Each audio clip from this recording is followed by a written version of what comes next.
परभणीच्या मुस्लिमांची भाषा पण फार इंटरेस्टिंग आहे. किंवा परभणीची हिंदी वेगळी. हिंदी पण वेगळी, ती हैदराबादी हिंदी आहे.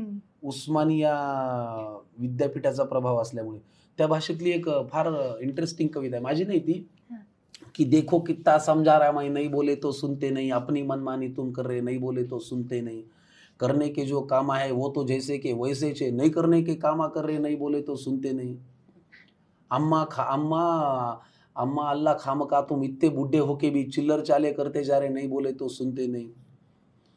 मग नवरा म्हणतो बायकोला, जिस सूरत पे मरता था मैं कितनी सीधी सादी थी, उस पे मेकअप करते जा रहे, नहीं बोले तो सुनते नहीं. मग बायकोही म्हणती, बाला काले करते करते मुंह देखो कितना काला हो रहा, बच्चे देखो डरते जा रहे, नहीं बोले तो सुनते नहीं. तर हे ते त्या भाषेतलं आहे. कसलं गोड आहे, फार इंटरेस्टिंग आहे.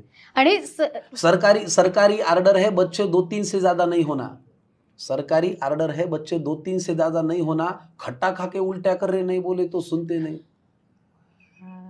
समधी से जब पूछा मैं क्या समदन फिर उम्मीद से है, समधी से जब पूछा मैं क्या समदन फिर उम्मीद से है, हंसकर सिर्फ इतना बोले, नहीं बोले तो सुनते नहीं. Oh my God. तर ही त्या हिंदीतली कविता आहे, ही माझी नाहीये, पण अशा खूप तिकडचं हिंदी वेगळं, मराठी वेगळं. आणि मला इंटरेस्टिंग ही गोष्ट वाटते की मराठी आणि हिंदी पण सिमिलर नाही, खूप वेगळं आहे. खूप वेगळं आहे. म्हणजे हे कळणारच नाही की तो आता त्याच ठिकाण